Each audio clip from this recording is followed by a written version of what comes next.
To edit graphics in Picmonkey, you will go to picmonkey.com. You will want to have a couple things done ahead of time. You'll want to download whatever graphic you're going to be editing to your computer. And you'll want to have this handy, this Ruffles.to.Roe style guide. You also want to make sure that you've already downloaded these fonts. You can find them. I think Googled them and then downloaded them. They're free. These are the ones that are approved by Home Office. And you want to make sure you have this handy because this is the colors that are on the logo that are approved by Home Office. And we'll be using this HTML, these letters and these numbers to make the colors in Picmonkey. So you will upload from your computer or from another source. I just upload from my computer.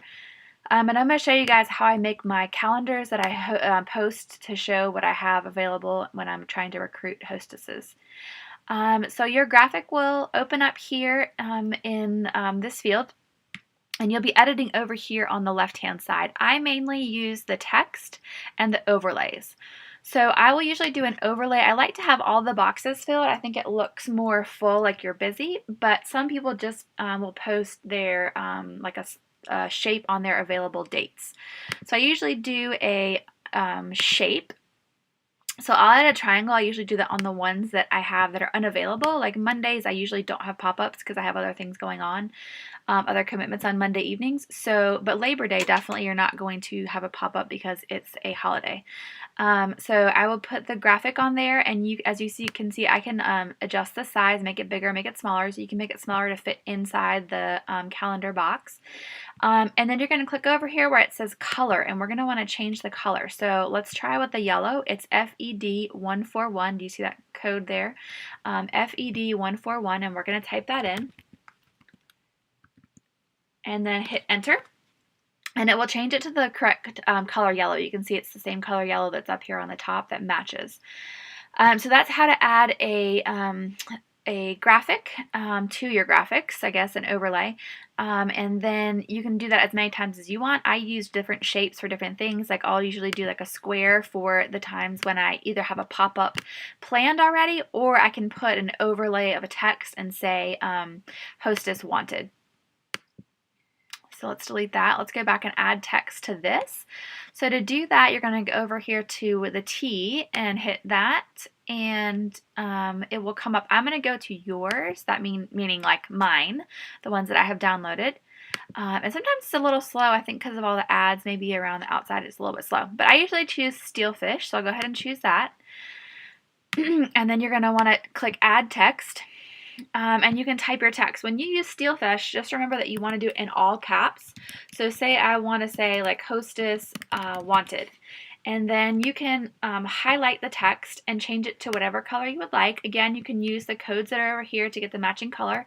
I usually, though, just do mine in white. And then you can make, if you drag the corners of it, you can make it the text larger and smaller.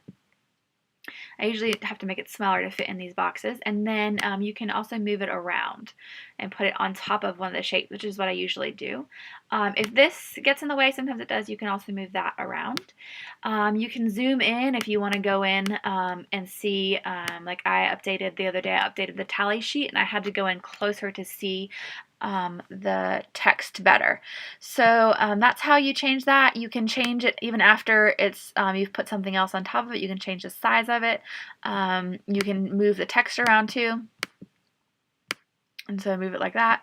Then you want to go ahead and save it to your computer. So save it, and I would save it as a different file. Like I will do this with my invitations for hostesses, and I'll keep my original saved on my computer, and then I'll just rename the new one, whatever it is. So if it's like Sarah's Boutique or John, I don't know, I can't think of a girl's name, Julie's Boutique or whatever, pop-up boutique. And so I'll do that. So this one will just say, like maybe save September calendar, something like that.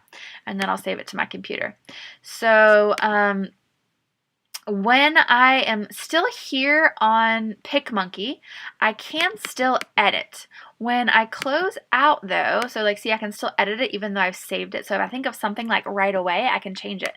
But if you try to come back, you will have to upload your graphic again and then do it all over again. So it's definitely something that you want to like make sure you have everything set before you close it out. If you pay, that's for the free version. If you pay for it, I believe you can save the graphics and still edit them.